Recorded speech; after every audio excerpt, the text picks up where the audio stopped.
Ils s'appellent Max, Shania, Steve, Elite, Touilly, Marble, Kaya, Walker ou encore Vulcain. Ce sont tous des animaux de compagnie, qu'ils soient chiens ou chats, mais d'un tout nouveau genre. Ce sont en effet tous des animaux hybrides, à savoir issus d'un croisement entre un animal domestique et un animal sauvage. Créés aux États-Unis, ces nouvelles races canines et félines ont été sélectionnées afin d'obtenir des animaux au look le plus exotique et sauvage possible. Vous avez une espèce de fascination du sauvage. Là, on est dans le fantasme, là, on est dans le rêve. C'est un rêve qui n'est pas nouveau de l'homme, de pouvoir s'approprier le sauvage. Là, l'idée, justement, c'est d'essayer de profiter donc de croisements pour avoir les avantages du sauvage sans les inconvénients. C'est le look qui plaît aux gens. Souvent, c'est ce qu'on entend, quoi. Je veux une panthère. Pour répondre à cette envie de sauvage, des éleveurs américains sont parvenus dès les années 60 à faire s'accoupler des chats domestiques avec le chat léopard du Bengale, un petit félin nocturne et solitaire dont la population vit à l'état naturel entre l'Inde et la Corée du Nord, de préférence dans les forêts. La race ainsi créée a tout simplement été baptisée Bengale. Un peu plus tard, dans les années 90, d'autres éleveurs, toujours aux États-Unis, ont croisé des chats domestiques avec des servals africains, un félin de taille moyenne proche du caracal et du léopard, qui vit dans la savane entre l'Afrique subsaharienne et l'Afrique australe. En référence à cet habitat des grandes plaines, cette race a été baptisée Savannah. Cette recherche d'un look sauvage n'a pas épargné le monde canin. Pour obtenir des chiens d'un nouveau genre, les éleveurs ont croisé de véritables loups avec des chiens domestiques de type berger allemand ou husky pour donner naissance à des chiens loups, les wolf dogs américains. Et étonnamment, pour arriver à ces hybridations, aucune manipulation génétique n'a été nécessaire. Proches génétiquement de leurs cousins sauvages, ces chiens et chats domestiques ont pu se reproduire par voie sexuée, ou du moins les y a-t-on contraints. Mais cette proximité autorise-t-elle à croiser entre elles des individus dont les lignées se sont séparées il y a des milliers, voire des millions d'années? L'homme, qui a toujours sélectionné les espèces à son profit pour l'agriculture ou l'agrément, est-il cette fois allé trop loin? L'hybridation divise et soulève des questions à la fois scientifiques et éthiques. On joue un petit peu les apprentis sorciers puisqu'on a cette capacité de maîtriser le vivant aujourd'hui et de faire des mélanges comme bon nous semble. Vous voulez avoir un lien avec le monde sauvage, très bien, mais pas dans votre salon, on est allé trop loin. Posséder de tels animaux est-il par ailleurs sans risque? Peut-on vraiment les domestiquer? Hybrides, nouveaux animaux de compagnie ou nouveaux monstres créés par l'homme?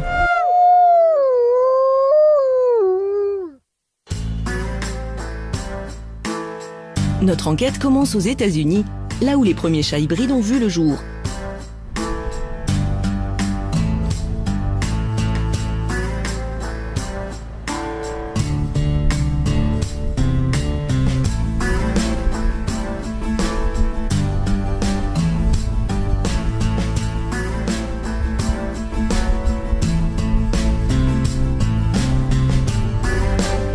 Deborah Johnson s'est installée dans une ancienne ferme pour y élever des chats bengales et Savannah. Un business dont elle tire l'essentiel de ses revenus, mais avant tout une passion. Deborah possède 15 chats qui l'occupent toute la journée.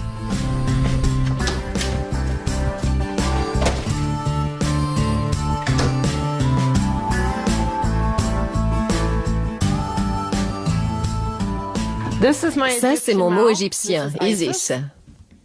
Elle est très très douce. On ne connaît toujours pas leur origine exacte, mais on en a retrouvé momifiés datant de l'Égypte antique. Ce sont des chats extrêmement intelligents. Et voilà mon chaton, Savannah. Elle a 15 semaines. C'est encore un bébé, mais ce sera ma prochaine femelle reproductrice. Ceux-là, ce sont des Devon Rex. Mais plus couramment, on parle d'eux comme de chats aliens aux pattes de singe, parce qu'ils sont capables d'ouvrir toutes sortes de choses, comme les Savannah. Ils ont quasiment des doigts humains.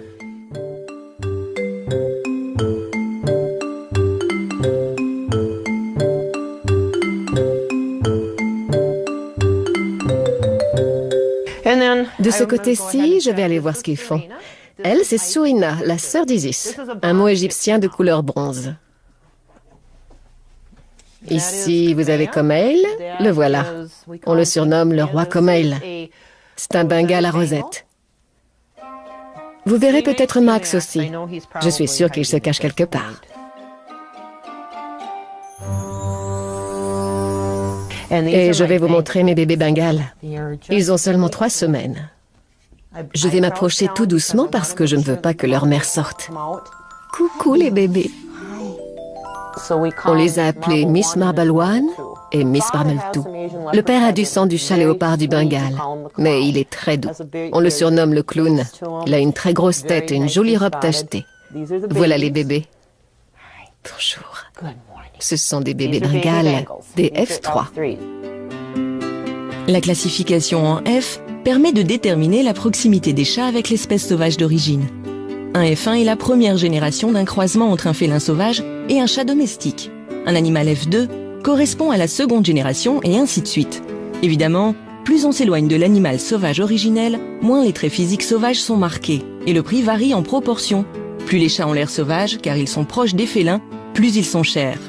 Un Bengale de première génération atteint 4 500 €. Un chat de 5e génération coûtera seulement 1 500 €. Chez les Savannah, plus difficiles à hybrider, les prix peuvent grimper jusqu'à 25 000 € pour des chats de première génération.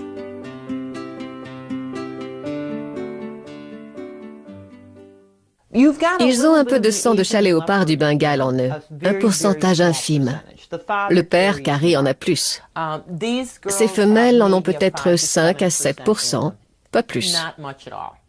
Alors que le père doit avoir 25% de chat léopard du Bengale en lui. Mais ce qui est bien avec lui, c'est qu'il est très doux. Quant à mes femelles, ce sont d'excellentes mères. Oui, vraiment excellentes.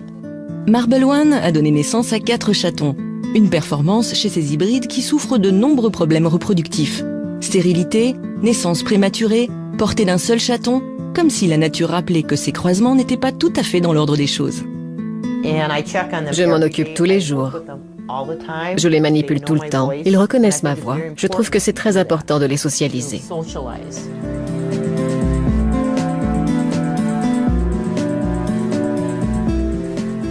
Mais avec les hybrides, la socialisation ne fonctionne pas toujours.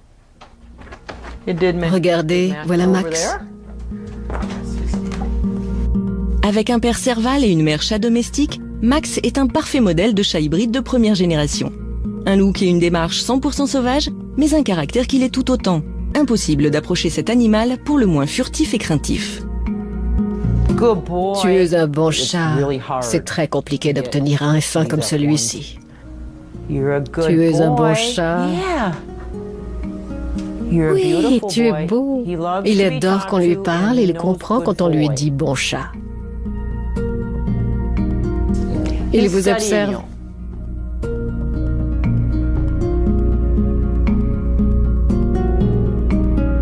Pour l'acquérir, Debbie n'a pas hésité à débourser 23 000 $, sans aucune garantie de retour affectif sur investissement.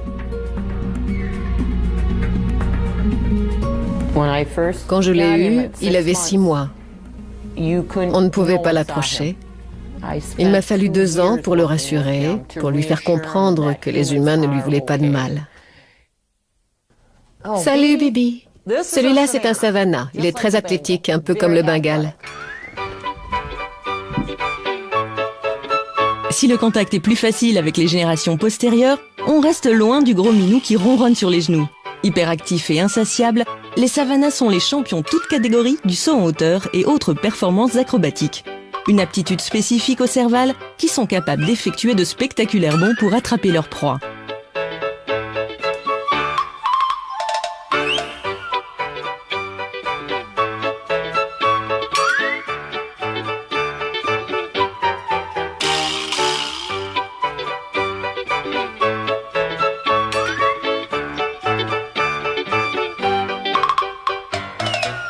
Toujours partants pour jouer, ils sont en revanche plus réticents à être manipulés. Sois gentil. Désolée, attendez. Les gens aiment qu'ils aient un ventre joliment tacheté, comme le sien. Voilà, regardez. Elle veut jouer. Ils veulent de belles oreilles. Vous voyez ces petits osselets blancs, comme on les appelle, derrière les oreilles? Elle est très joueuse. Elle est parfaite. Il n'y a rien à redire. Elle est tachetée. C'est le critère le plus demandé, les taches. Les oreilles aussi sont importantes. Les siennes sont exactement comme il faut.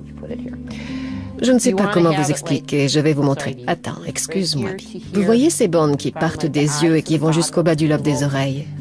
C'est aussi un critère. Oui. Leurs pattes sont également différentes. Les gens veulent que le dessous de leurs pattes soit noir, pas rose.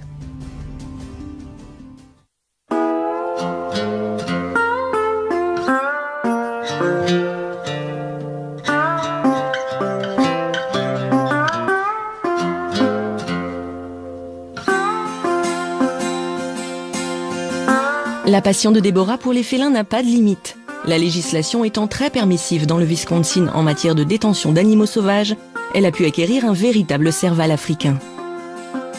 Raja, c'est maman. Viens mon bébé. Elle ne vous attaquera pas, sinon je ne l'aurais jamais prise. Je ne l'aurais pas tolérée. Elle aime bien les étrangers. Raja? Raja? Hello. Coucou. You're all done Tu es prête pour ta journée? Tu viens dire bonjour à maman? Viens par ici dire bonjour. It's okay. Ça va? Tout va bien. Tout va bien. Everything's okay. Bonne fille. Good. Hi, Kalani. Salut Clonie. C'est la sœur de Comel, un bengal tacheté. Elle aime être dehors. Elle est copine avec Raja. T'es une bonne fille. Oui, toi aussi, Clonie. T'es une bonne fille. Raja, s'il te plaît. Elle n'est pas méchante. Arrêtez tous les deux. Là, tu l'as cherché.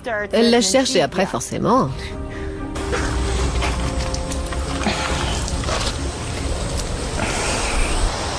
Raja, viens. Bien, c'est bien. C'est la sœur de Comel, Clonie. Voilà, je sais, elle t'embête. Très bien.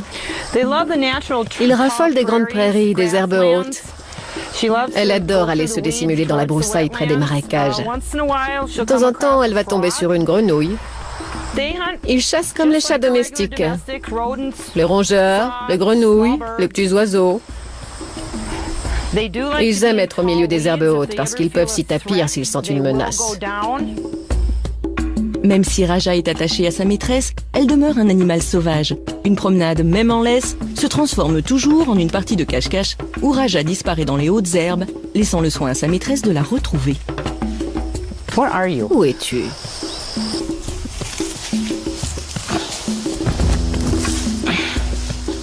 Raja? Allez, viens ma fille, sors de là. Un comportement totalement normal, puisque c'est la stratégie de chasse des servals. Ils se dissimulent dans la végétation pour tendre des pièges à leur proie. Leurs grandes oreilles fonctionnent alors comme une antenne parabolique pour localiser les rongeurs, tandis que leurs longues pattes permettent de bondir sur les proies ainsi repérées. Elle nous observe. Je le sens.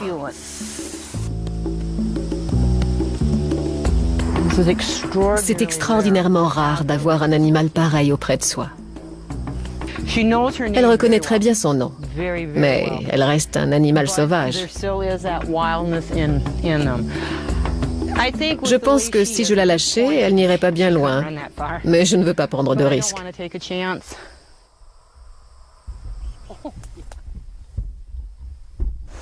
J'aime la rassurer. J'imagine que vous êtes la seule personne à avoir établi une telle relation avec elle. Oui. Et votre mari? Non. This is play. T'es une dure à cuire. Hein. Ça va, on a compris, t'énerve pas. Non, tout va bien. Le sifflement, c'est parce qu'elle vous a vu. Sinon, vous avez pu constater qu'elle me respecte. Les experts estiment qu'il y aurait près de 20 000 servals détenus en captivité sur le sol américain. Des félins sauvages maintenus en cage pour le simple plaisir de posséder un animal hors du commun ou pour servir à des programmes de reproduction qui peuvent se révéler très lucratifs. Mais un serval est-il vraiment à sa place, enfermé dans une cage de quelques mètres carrés? Ce qu'on voulait faire, c'était garder le caractère doux et la personnalité d'un animal domestique, mais en y apportant une touche exotique, comme ses oreilles, et surtout une intelligence supérieure. Et c'est ce qu'on a fait.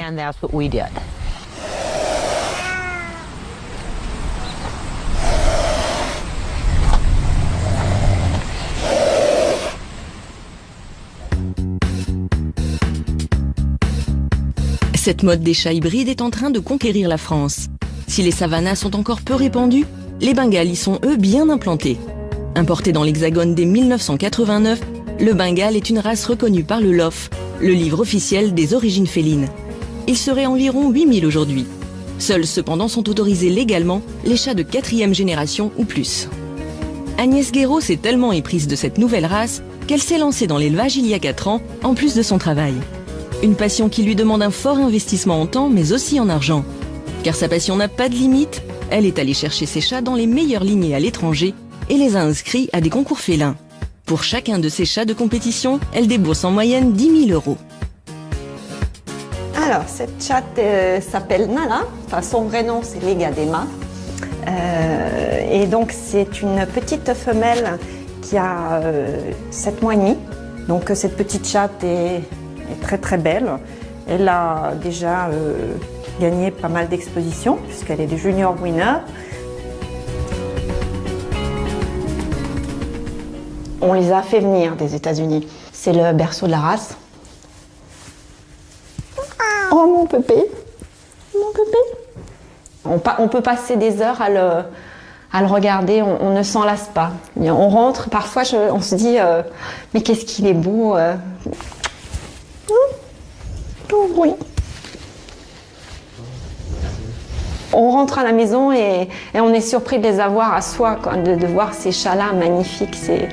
C'est toujours un plaisir. Je veux dire, après des années, je les regarde et ils me plaisent toujours. C'est une passion, quoi. Ils sont superbes.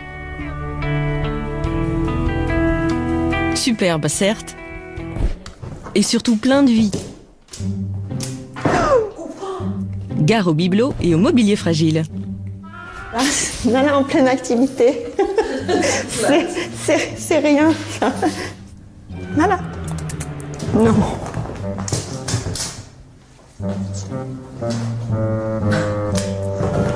Voilà, les loopings, c'est sa spécialité. C'est la fête aujourd'hui. Ouf. Donc, le canapé. Je préfère jouer que je l'attrape, hein, parce que ça... Pour Agnès, élever des Bengales est un hobby plus qu'un business. Son élevage lui coûte près de 11 000 € chaque année, entre nourriture et frais vétérinaires. Quant aux inscriptions aux concours internationaux, elles s'élèvent à plus de 10 000 € par chat. Même si elle vend les chatons entre 1 500 et 2 000 €, elle ne rentre pas dans ses frais. Rien que pour acquérir Chania, elle a déboursé 3 500 €. Elle a des comportements de félin, complètement. Elle, beaucoup plus que les autres. Là, c'est félin, là. Là, c'est... Chania. Oh là là, la tête sauvage. Quand elle se met en colère, quand elle se bagarre, c'est différent. Et les autres le sentent.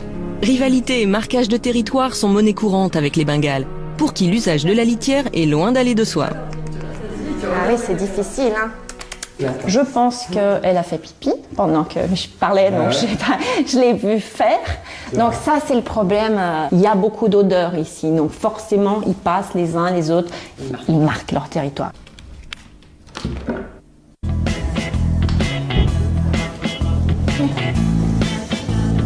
Impossible pour autant de les laisser gambader dans le jardin, là où le marquage de territoire serait moins incommodant. Les Bengales s'échappent volontiers et réintègrent rarement leur domicile une fois dans la nature. Bah oui. Ménage régulier, meubles à protéger, balades en laisse, ces chats demandent énormément d'attention, et ce, dès la naissance. Très important chez le Bengale, hein, la sociabilisation. Tout se joue pendant les 3 premiers mois, je veux dire. C'est le rôle de l'éleveur. Quand ils naissent à la maison, ils sont dans notre chambre, ils sont habitués aux humains, On les manipule tous les jours, au bruit de la maison, l'aspirateur, tous les bruits, de toute façon, à ce qu'ils soient complètement sociabilisés. Et si ça a été mal fait, on ne récupère pas.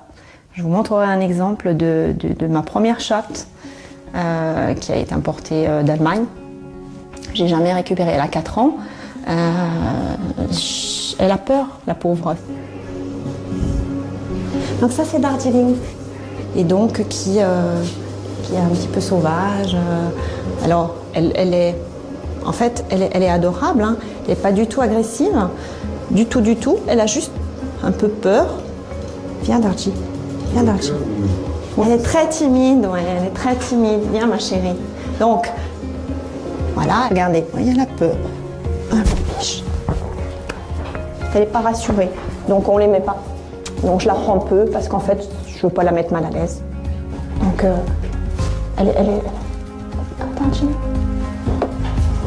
Mais elle est super copine avec Walker. Détruit. Tous les éleveurs ne consacrent pas autant de temps à leur portée de chatons cagnès. Parce que les Bengales sont à la mode, nombre d'éleveurs peu scrupuleux les produisent littéralement en série. Ils vendent alors des chatons qui ne seront jamais adaptés à la vie domestique. La situation devient donc ingérable.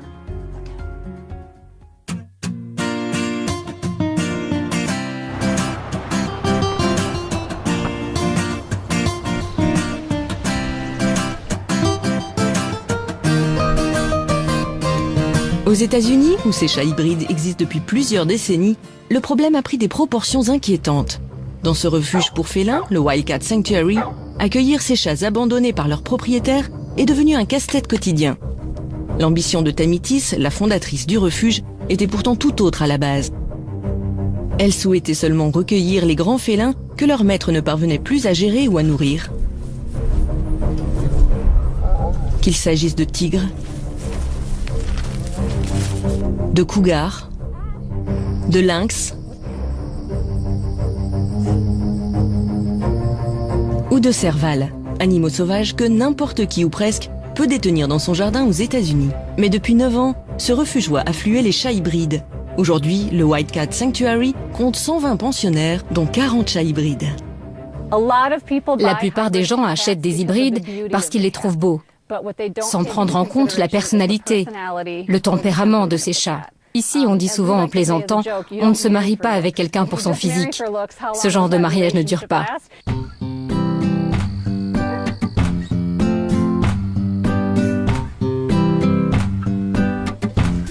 Alicia est l'une des soignantes. Elle connaît l'origine de tous les chats hybrides du refuge. Tous nos enclos sont équipés d'un sas de sécurité pour éviter que les animaux ne s'échappent. N'étant pas vaccinés contre la rage, nous ne sommes pas autorisés à entrer dans les cages. Celui-là, c'est Hilo ou Hilo. C'est un Savannah de première génération. Un croisement entre un serval et un chat domestique. Il s'entend plutôt bien avec les autres chats, mais il peut être sournois parfois, ce qui fait que je l'ai toujours à l'œil.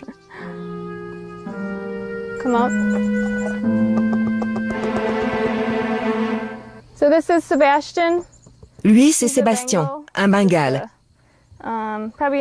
C'est probablement un F3, voire un F4.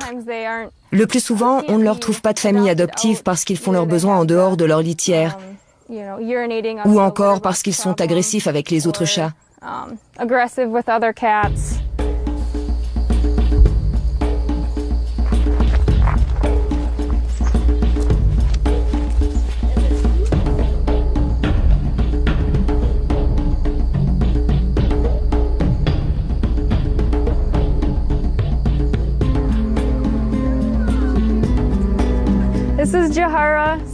Là, c'est Jera, c'est un serval.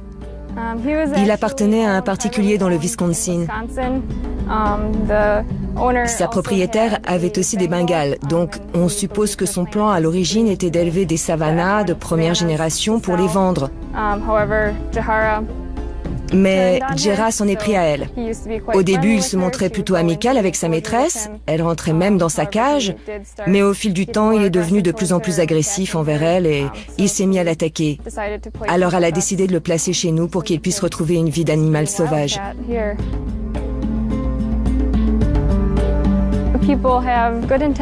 Au départ, les gens sont pleins de bonnes intentions. Ils aiment leurs animaux. Dans leur tête, ils sont convaincus de bien agir. Ils ont le sentiment d'être aimés de leur chat et pensent qu'il suffit de bien s'en occuper pour qu'un chat soit heureux. Ce n'est pas forcément le cas.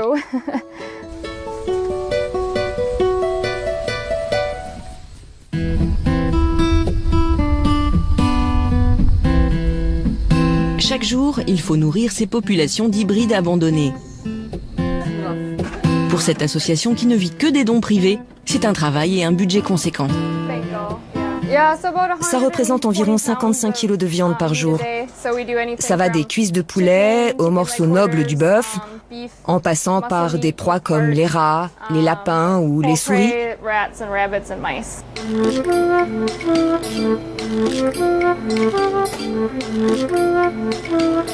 Ce seau, c'est pour les hybrides. Ils ont des gamelles individuelles ou pour deux. Comme ils ont tous un régime alimentaire spécifique, chaque matin, il faut préparer les différents menus de la journée. On va les nourrir? Ils nous attendent.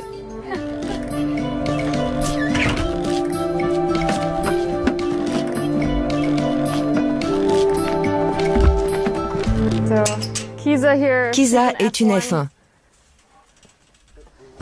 Elle adore le poulet. Elle va revenir. Elle est sauvage. Vous voyez nourrir un chat comme ça chez vous? Cette jeune Savannah est indomptable. Très agressive vis-à-vis des autres chats de l'enclos quand il s'agit de manger, elle doit être nourrie la première et se cache des regards pour engloutir ses rations quotidiennes. Son voisin n'est guère plus partageur. Celui-là, on est obligé de le mettre dans une cage à part pour le nourrir parce que si on ne faisait pas ça, il volerait la nourriture de tous les autres. J'ouvre la trappe, il s'avance, je referme, celle-là est un peu rouillée. Ensuite, je la coince avec un bâton parce qu'il serait encore capable de la soulever et de se faufiler. Autre type d'hybride moins répandu, ce chat de jungle est issu du croisement entre un chat domestique et un chaos, un félin dont la population vit entre l'Égypte et l'Asie du Sud-Est. 2 fois plus gros qu'un chat domestique, ce félin est en voie d'extinction dans certaines régions du monde.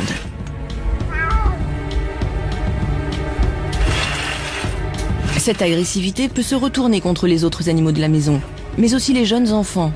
Les propriétaires de chats devenus ingérables n'ont alors que 2 solutions, l'euthanasie ou le placement en refuge.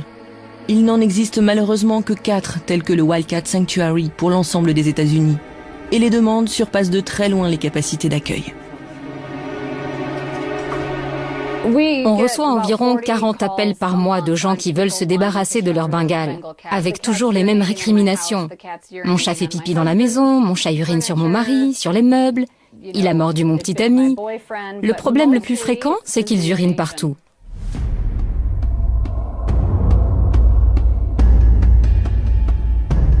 La solution, c'est d'arrêter de produire de nouveaux hybrides de chats sauvages. On a suffisamment de chiens et de chats domestiques merveilleux.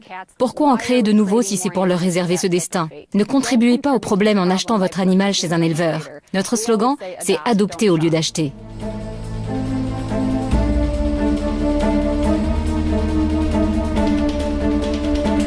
Les refuges américains ne sont pas les seuls à tirer la sonnette d'alarme. Le phénomène inquiète aussi les scientifiques, pour qui cette mode est une véritable aberration qui pourrait menacer à terme la survie des félins sauvages.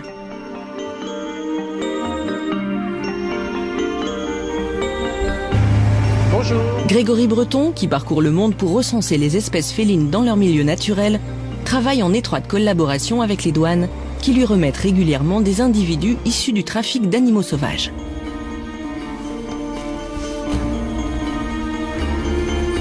Des animaux commercialisés pour servir au programme de reproduction des chats hybrides.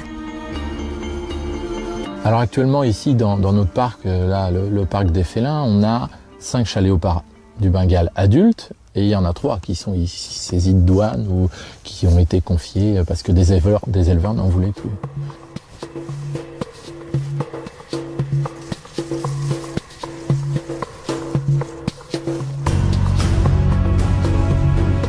c'est devenu une espèce très convoitée pour un commerce d'animaux, parce que, malheureusement pour lui, il peut s'hybrider avec le chat domestique. Reproduire un chat domestique avec un chat du Bengale, chat léopard du Bengale, j'insiste bien, l'espèce sauvage, c'est faisable d'un point de vue génétique.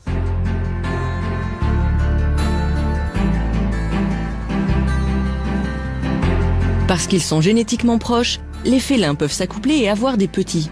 Mais il ne s'agit pas pour autant de sélection naturelle.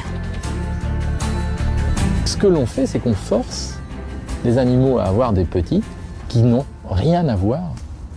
Donc il y a vraiment un problème éthique derrière cette folie de l'hybridation. Alors à l'état sauvage, ils ne s'hybrident pas, ils ne se rencontrent pas. Ou un chat léopard va tuer un chat domestique. Avec l'hybridation, l'homme provoque ainsi des mariages forcés matériellement impossibles dans la nature du fait de l'éloignement géographique des animaux. En effet, vivant sur des continents séparés par des océans, ni les chats léopards asiatiques ni les servals africains n'auraient jamais pu rencontrer des chats domestiques américains. Ce n'est pourtant pas la première fois que les hommes tentent des croisements avec des espèces géographiquement éloignées. Alors l'homme a essayé des choses, il a essayé d'hybrider le tigre avec une lionne, ou un lion avec une tigresse, un léopard avec un jaguar. On a montré que ça fonctionnait, à la fois à l'époque de l'Antiquité, les cirques romains, les grandes ménageries princières, ou dans les parcs zoologiques au 19e et début du 20e siècle. Aujourd'hui, seuls quelques parcs zoologiques chinois ou russes se prêtent encore à ce type d'expérience. Un lit-ligre, fruit d'un père lion et d'une mère mi-lion, mi-tigre, vient de naître dans un zoo sibérien. Mais la plupart des zoos occidentaux refusent désormais catégoriquement ces hybridations pour se consacrer plutôt à la défense des espèces en danger. Et pour les sauvegarder, il est primordial de ne pas mélanger leurs gènes. Le chat léopard, c'est une espèce de félin parmi les 36 espèces sauvages. Et d'un point de vue évolution, il a divergé de la lignée du chat sauvage il y a 6 millions d'années. L'homme, lui, il a domestiqué le chat sauvage africain, et seulement le chat sauvage africain, il y a à peu près 4000 ans. En Égypte, à Chypre, en Mésopotamie. Donc aujourd'hui, des gens prennent des chats domestiques, les hybrident avec des chats léopards, donc c'est complètement contre nature. C'est comme si moi, je décidais demain d'avoir une copine bonobo, qu'on ait des petits et qu'on les garde. D'un point de vue éthique, on ne s'accouplerait jamais avec un grand singe, bonobo, chimpanzé ou gorille. C'est quelque chose qui nous paraît complètement fou. Une comparaison hasardeuse? Hélas non. Il y a 6 millions d'années, les homininés se séparent en deux branches distinctes, les paninés, ancêtres des bonobos et des chimpanzés, et Homo sapiens, l'ancêtre de l'homme. 6 millions d'années, soit l'époque de Toumaï, l'être mi-chimpanzé, mi-homme, que certains paléoanthropologues considèrent comme l'une des premières espèces de la lignée humaine. Il y a 6 millions d'années également, les félidés se séparent en deux lignées distinctes. Celle du chat léopard, dont est issu le chat léopard du Bengale, et celle du chat sauvage, l'ancêtre du chat domestique. Quant au serval, il a commencé à évoluer en une lignée distincte il y a 8 millions et demi d'années. La comparaison est pour le moins déroutante. L'homme a-t-il le droit, pour satisfaire ses intérêts ou réaliser ses rêves, d'hybrider des espèces dont le patrimoine génétique a divergé il y a des milliers d'années? Pourquoi par ailleurs réinjecter des gènes sauvages dans des animaux que l'homme a mis des millénaires à domestiquer? Si l'hybridation féline soulève des problèmes d'ordre génétique et éthique, ces chats ne sont pas pour autant dangereux pour l'homme. Ils urinent certes souvent pour marquer leur territoire, se battent pour la nourriture et n'ont qu'une envie, s'échapper. Au pire, ils donnent des coups de griffe. Pas forcément agréables, mais pas mortels. Contrairement à d'autres types d'hybrides, comme les chiens-loups, issus du croisement entre chiens domestiques et loups, aussi appelés wolf dogs. Avec cette nouvelle race, on a fait du meilleur ami de l'homme, le classique chien domestique, obéissant et soumis à son maître, une machine à tuer potentielle. Cette mode de prendre un animal sauvage ou un hybride comme animal domestique ne date pas d'hier. On a commencé à en entendre parler à la fin des années 80 dans le Minnesota, quand on a vu des enfants se faire tuer et de façon répétée. Évidemment, un chien aussi, ça peut vous mordre, mais là, il s'agissait d'un autre type de comportement. Ces enfants étaient tués, pas simplement mordus. Ce chien-loup était une bombe à retardement. Le chien semblait docile d'après la famille du jeune garçon. Les chiens-loups racés sont capables de tuer. Malheureusement, on parle là d'animaux à l'instinct de loup dans un corps de chien. Des animaux qui n'ont pas leur place au milieu des humains dans un cadre domestique. Certains États comme Hawaï ont fermement réagi à ces attaques en interdisant purement et simplement les hybrides. Dans d'autres États comme l'Indiana, posséder un wolfdog n'est soumis à aucune réglementation. La loi américaine est un véritable patchwork au niveau national. Comment réguler une population de chiens-loups qui a atteint, d'après le ministère de l'Agriculture, 300 000 individus? L'éradication pure et simple de ces animaux n'est pas la solution, car il y a wolfdog et wolfdog. Quand on croise un chien avec un loup, on ne sait jamais quelle proportion de l'un ou de l'autre va l'emporter.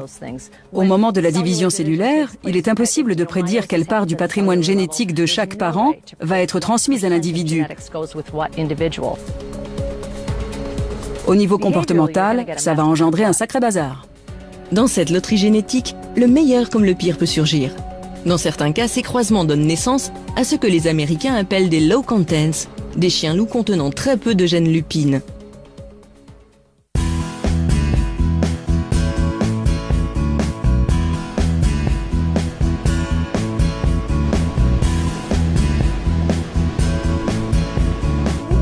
Les chiens-loups de Leslie sont emblématiques de ces low contents.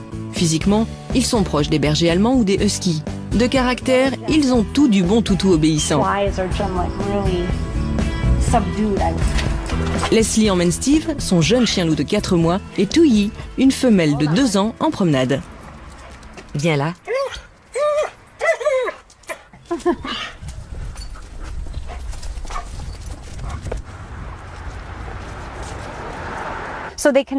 Ils ont dans leur patrimoine génétique des gènes de loup sauvage, de loup gris, de loup roux, de loup argenté ou autre loup du même genre.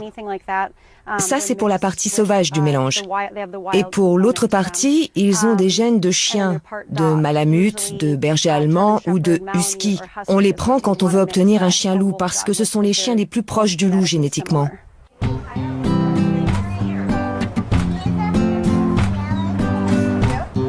Ils vont revoir Kaya, une femelle que Teresa, une amie de Leslie, a adoptée.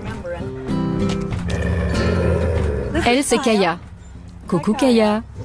Kaya faisait auparavant partie de la même meute. Les chiens-loups, même hybridés, ont conservé de leur ancêtre lupin en mémoire le sens de la hiérarchie. Et la hiérarchie, ça se respecte et ça ne s'oublie jamais. Elle s'en souvient. Salut ma belle. Elles se parlent. C'est pas nécessairement mauvais signe. En se parlant, elles retrouvent la place qu'elles avaient dans la hiérarchie. Face à Touyi, Kaya baisse la queue et les oreilles avant de se mettre sur le dos. Malgré sa stature plus imposante, Kaya montre ainsi qu'elle reconnaît la chef de meute.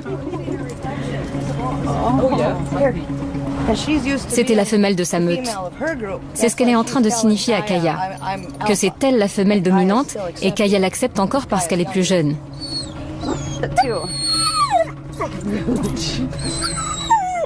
Ce sont des chiens de 6e ou 7e génération maintenant. La première génération est à 50% loup et ensuite on croise les chiens entre eux. Ça donne des animaux qui, tout en gardant des caractéristiques du loup, sont beaucoup plus chaleureux avec les humains et pas agressifs. Chez elle, vous retrouverez le museau allongé et un peu pointu, les canines plus grandes et plus incurvées. Elle a les mêmes oreilles plus courtes et moins poilues. Ça évite que les insectes s'y nichent. Sa fourrure est constituée de plusieurs couches. Elle a un poil de couverture long et en dessous, vous pouvez le voir ici, on l'a tendue pour l'été. Elle a un duvet laineux pour l'hiver. C'est une espèce de laine de mouton recouverte d'un manteau doux. Ensuite, les pattes. Elles sont plus fortes que celles d'un chien, avec des pieds plus lourds. Le loup gris doit pouvoir traverser la toundra. Qu'une surface soit marécageuse ou enneigée, ils doivent pouvoir se déplacer dedans. Leurs pieds sont larges et allongés. Ils sont immenses en fait. Ça leur fait comme des raquettes. Pour les puristes, il n'existe qu'un seul et vrai wolfdog, le high content. Des chiens-loups contenant un fort pourcentage de sang loup. De son ancêtre lupin, le wolfdog doit non seulement avoir l'apparence physique, mais aussi le caractère. Viens, viens. Voilà. Mike fait partie de ces passionnés qui ne supportent pas l'approximation. Par fascination pour cette race, il est allé chercher son chien loup aux États-Unis, dans les élevages les plus réputés, alors qu'il vit en Belgique. Il a refusé de nous communiquer son prix d'achat et nous donne rendez-vous dans un lieu qu'il n'a pas souhaité préciser. C'est un animal qui est apprivoisé, mais ce n'est pas un animal domestique au sens du terme. Un animal domestique n'a plus d'instinct. Mike a choisi de garder l'anonymat pour des raisons qui lui sont propres. Je tiens à garder ma tranquillité. Beaucoup de personnes de la communauté des Wolf Dogs sont extrêmement jalouses et je tiens à préserver absolument la sécurité et la tranquillité de Vulcain contre toutes ces personnes malveillantes. Recule, parce que si... Non, là il a vu la viande, on va couper. Allez, viens. Descends, c'est fini. Allez. Tu es allé chercher aux États-Unis. On peut un peu avoir... On va le faire descendre? Ouais. Viens Vulcain, viens. Allez, on y va. Tu veux que je le tienne? Attends, va doucement parce que... Ouais, tu le prends? Hop. Pour que Vulcain s'habitue progressivement à notre présence, nous commençons par une balade en forêt où le chien loup se sent dans son élément. Il doit nous accepter comme faisant partie de la meute. Cédric, l'ami qui a aidé Mike à l'apprivoiser, est là pour nous décrypter son comportement et agir en fonction. En fait, c'est des animaux qui sont des véritables éponges, ils vont refléter notre comportement. Si nous on est amical avec vous, il va être amical ou neutre. Par contre, si on veut pas de vous, ça va être autre chose. La promenade est rythmée par les arrêts de Vulcain, dont les instincts de chasseur sont toujours à l'affût. Ah oui, là il y a des poules. Pour détourner son attention, une méthode radicale. Lui donner des morceaux de viande émiettés. Mike en a toujours plein les poches. Il faut récompenser Vulcain pour sa bonne conduite à cadence très régulière, environ toutes les 2 minutes. Mais parfois, la viande ne suffit pas à calmer les ardeurs du chien loup, génétiquement programmé pour chasser. Vulcain, saute! Et laisse le chien, viens. Viens, tu restes. Viens Vulcain, tu restes. Tu restes là.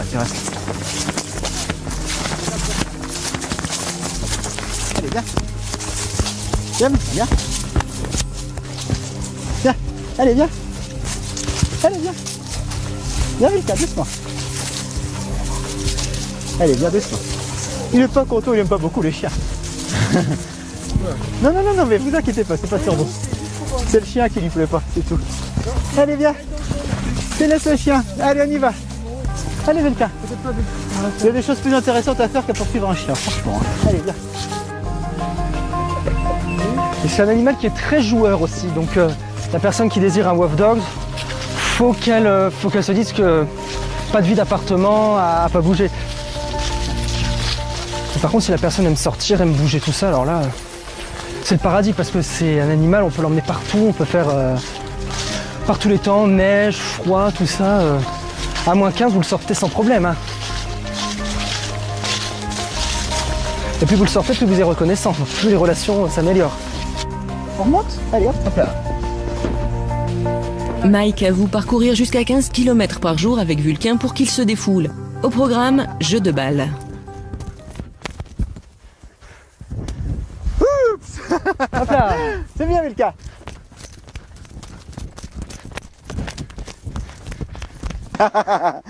Allez Vulcain, hop là. Oh, ça s'est détaché, un morceau.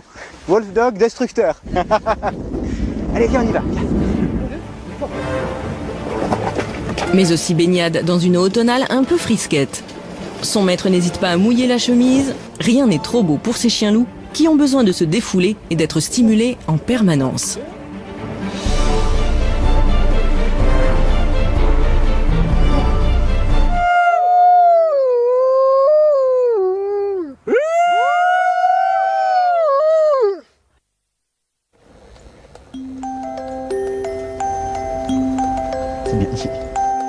L'exercice se complique quand Mike décide de poursuivre la promenade en ville, un milieu plutôt hostile pour Vulcain. Avec toutes les précautions nécessaires, on évite soigneusement les passants. Vulcain. Et le moindre bruit peut être source de stress. Viens. Doucement, les papas. Viens. Attends, viens. Viens. Voilà. Regarde. Vraiment, je suis fier de toi, tu sais. Je suis très fier de toi. Les wolf dogs ont hérité de leur ancêtre loup cette capacité à entendre des sons à une fréquence beaucoup plus élevée que la nôtre. 40 kHz contre 20 seulement chez l'homme. De fait, la moindre pétarade de moto retentit en eux comme une déflagration. Doucement, Vulcain, n'aie pas peur. Attends, tiens. Regarde, il a peur des motos. Prends le verre, il a peur. Doucement, Vulcain. Doucement. C'est rien. C'est fini, c'est fini, c'est rien. C'est rien. Tiens, Vulcain, viens. Tu restes avec moi? Viens, Vulcain, viens. Voilà. Ah oui, il va être beaucoup plus, vous allez voir les yeux qui vont tac, mouvement. Attention à la voiture. Sinon on a marre. Voilà, il va être en plus grande recherche. Ces chiens sont-ils donc vraiment capables de vivre auprès des hommes?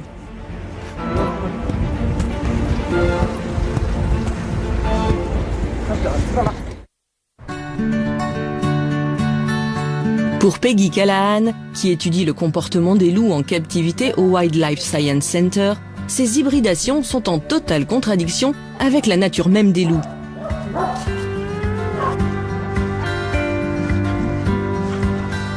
Car entre chien et loup, c'est loin d'être l'amour fou. Le comportement naturel du chien consiste à nous défendre. C'est pour ça qu'on les a dressés historiquement, pour nous protéger des loups. Mais cette clôture modifie le comportement des chiens. Enlevez-la et les chiens auront vite fait de partir. Là, ils parlent, ils discutent.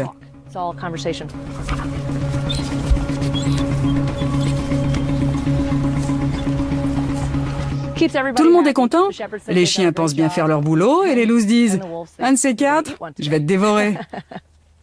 Ce qui est intéressant, c'est qu'elle se pose des questions sur ce petit chien. Est-ce qu'il va se soumettre ou pas?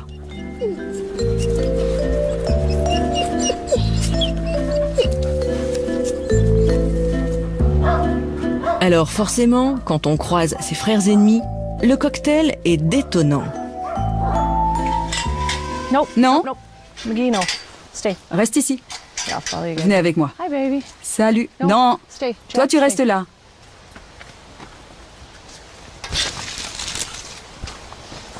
Buddy.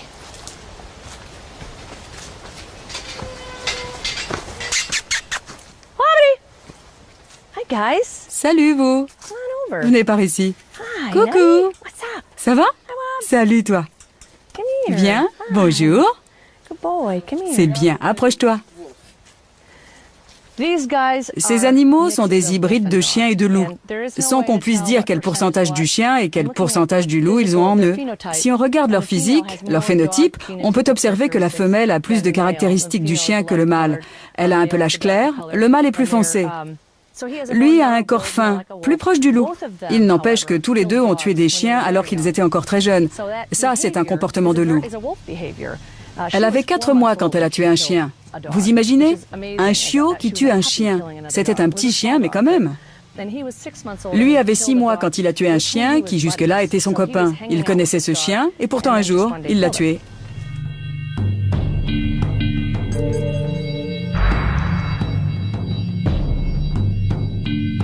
En grandissant, les loups attaquent d'autres membres de la meute ou d'autres loups. C'est un comportement tout à fait naturel pour eux. Les chiens ne se tuent pas entre eux normalement. Ce n'est pas dans leur nature. Alors que c'est naturel pour un loup de tuer un autre loup. On est en train de mélanger 2 espèces qui ont été séparées il y a 20 ou 40 000 ans. Il n'y a pas encore de consensus scientifique sur le moment où la domestication est intervenue. Nous sélectionnons un chien pour qu'il ne s'attaque pas aux humains ou aux autres chiens. La nature a sélectionné le loup pour qu'il s'en prenne aux autres loups. C'est là que ça coince. Ne restez pas devant la porte, s'il vous plaît. Salut mon beau. Allez, viens, approche-toi. Je décrypte leur comportement quand ils m'approchent. Là, il est totalement soumis. Mais ça peut changer très vite. Il a peur, il s'éloigne. C'est un comportement classique. Coucou. T'es un drôle de bonhomme, toi. Il ne faut pas espérer établir avec eux le type de relation qu'on peut développer avec un chien année après année.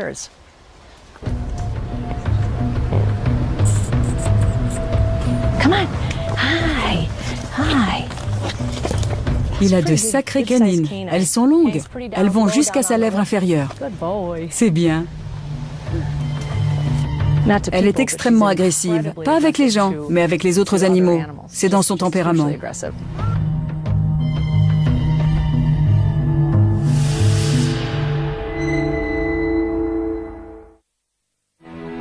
Si l'origine génétique des chiens divise encore la communauté scientifique, elle s'accorde sur un point. Le chien est la première espèce à avoir été domestiquée par l'homme avant même l'apparition de l'agriculture.